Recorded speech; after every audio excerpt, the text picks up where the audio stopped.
What if the world you see is nothing more than an illusion, an intricate dream woven by unseen architects to keep you bound? Imagine waking to a reality so profound it shatters every belief you hold. Welcome to the Matrix philosophy, where silver screens meet sacred scrolls, and Hollywood's greatest myth converges with age-old esoteric truths. In this exploration, we'll journey beyond the red pill's promise, tracing its lineage to Plato's cave, Hindu Maya, and the hidden codes of mystical masters.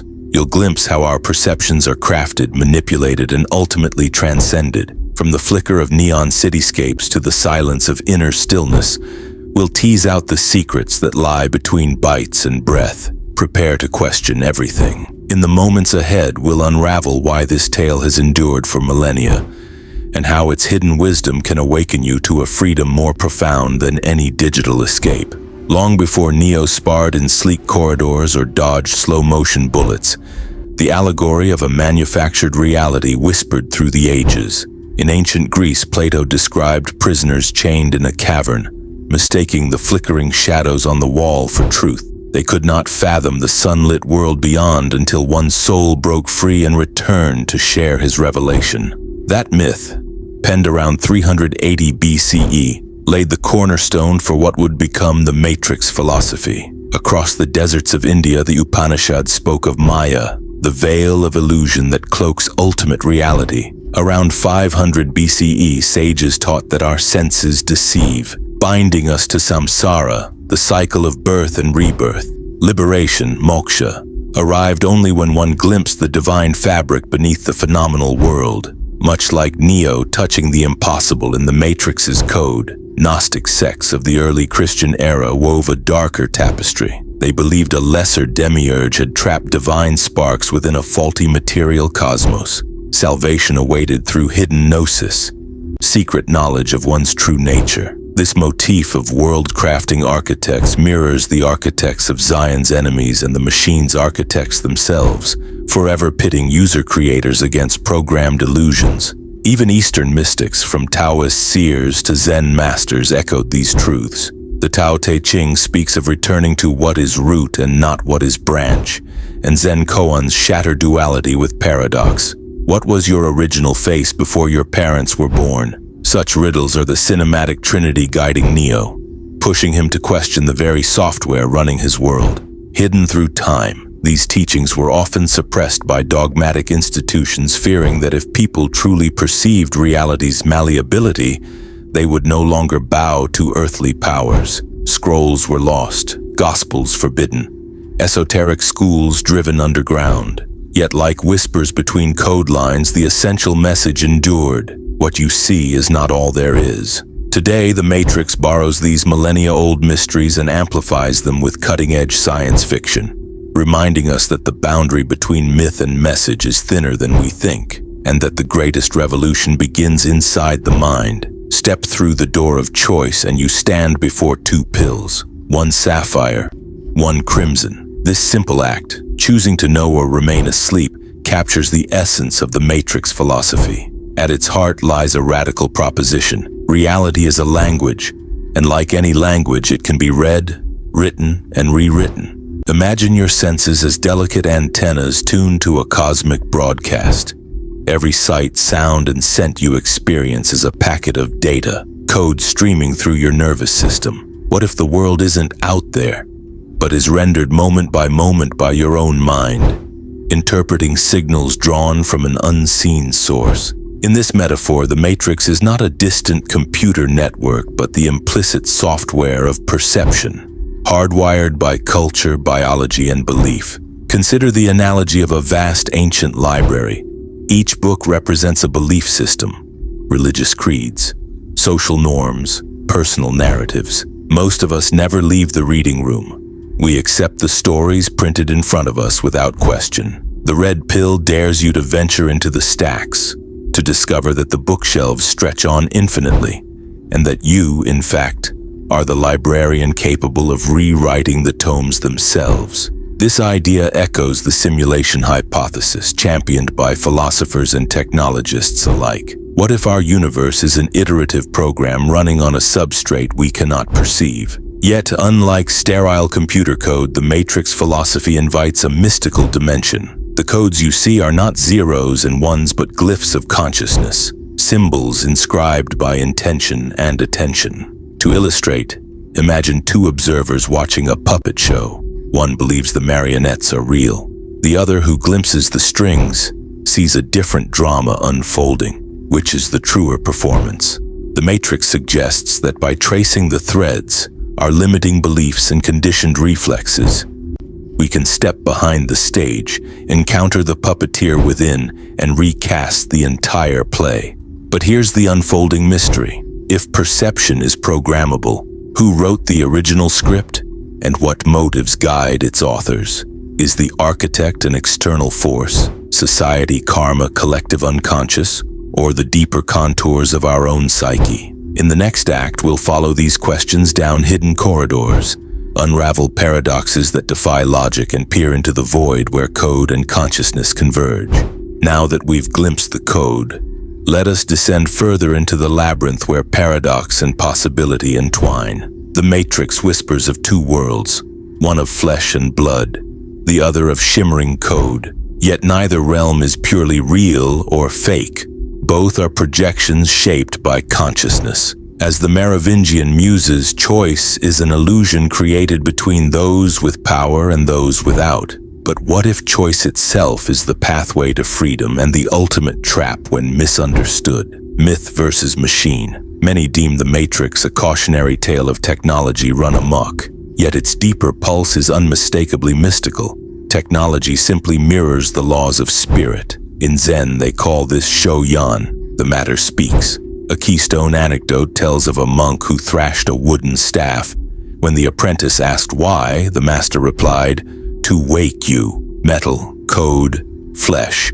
They are all vehicles for awakening. The film's machines are not villains. They are harbingers, reflecting our own projection of fear back upon us.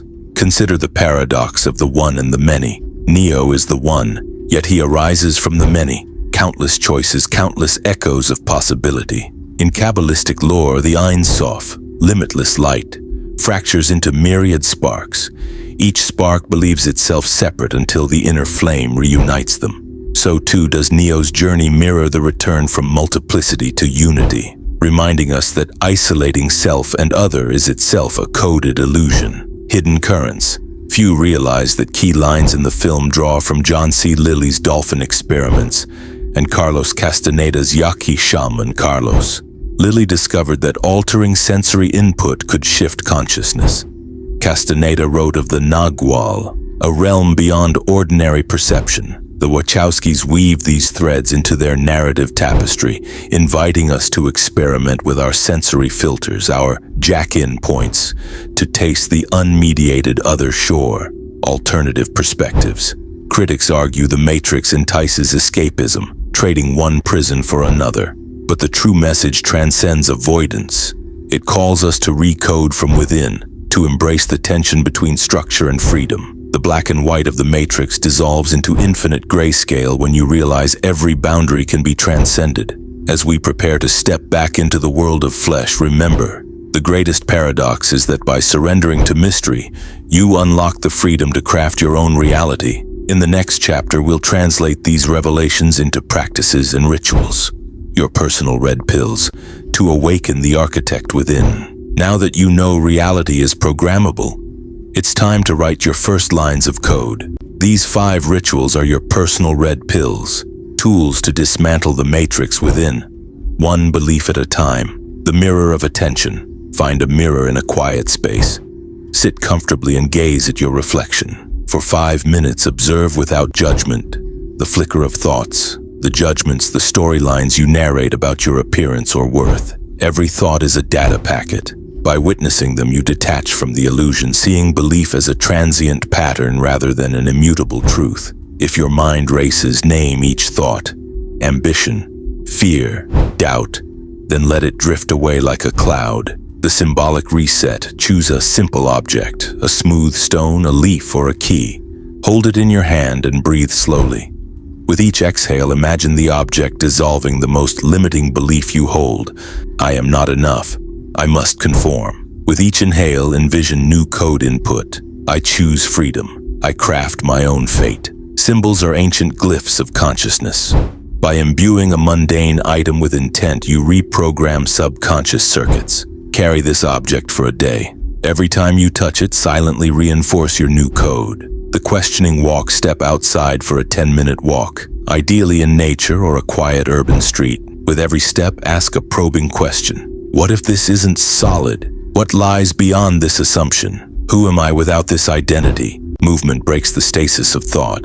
Physical momentum mirrors mental flow, eroding fixed pathways in the brain. Journal one insight immediately afterward. These fresh imprints are your uncensored code snippets. The Dream Code Journal: keep a notebook beside your bed. Before sleep, set the intention. Tonight, reveal a hidden program. Upon waking, even mid-dream, capture every snatch of image, emotion, or dialogue. Dreams emerge from the unconscious. Decoding them exposes buried subroutines, fears, desires, archetypes that shape your waking world. Look for recurring symbols. They're the system's error messages begging for your attention. The radical pause. Several times a day, pause for 60 seconds, close your eyes. Notice the sensation of breath, the aliveness under your skin, the silence behind thought. This mini meditation interrupts autopilot. Each pause is a reboot, resetting habitual reactions and opening space for conscious choice. Use your phone's timer or a subtle chime app. Return to your day deliberately, as if stepping from one realm into another. These practices are your code editors. Tiny rituals that over time compile into profound transformation. You will stutter at first, lines of old programming surfacing like glitches. Embrace them. Debugging is part of the process. Rewriting reality is not a one-time event, but a lifelong script. Begin today, and with each ritual you'll inch closer to the freedom that lies beyond the machine. End of practical application. Awaiting your command to continue to the conclusion. From Plato's cave to the red pill's revelation, we have traversed corridors of code and corridors of consciousness. We saw how perception scripts our world, how myths and machines share a single pulse, and how each of us carries the architect's blueprint within. We began with a question that shatters complacency. What if everything you see is programmed?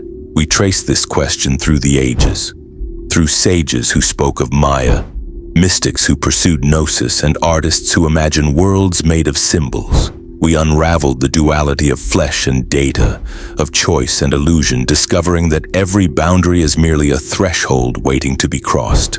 In part 1, we learned to read the code, reality as language, our beliefs as the compiler, and attention as the key to unlocking new syntax. In part 2, we ventured beyond the veil, confronting paradoxes that dissolve the self-other divide and recognizing technology's mirror of spirit. Then, through 5 potent rituals, we wielded practical tools: the mirror of attention, symbolic reset, questioning walk, dream code journal, and radical pause, to debug our programming and reclaim creative authorship of experience. Now, as the sun peaks over the horizon, the ultimate invitation stands before you: to become the conscious coder of your own reality. Every thought, every ritual, every pause is a keystroke in the grand script of existence. Will you remain a reader of the story, or will you step behind the scenes and write your own epic? The Matrix philosophy is not just a film, it's a living myth, a handbook for inner revolution. The greatest escape lies not in fleeing the system, but in mastering it from within. Share your insights below. Which ritual stirred your deepest breakthrough? And what new code will you craft today? Remember, reality is yours to edit, one choice at a time. If this journey awakens something in you, subscribe and join our community of seekers.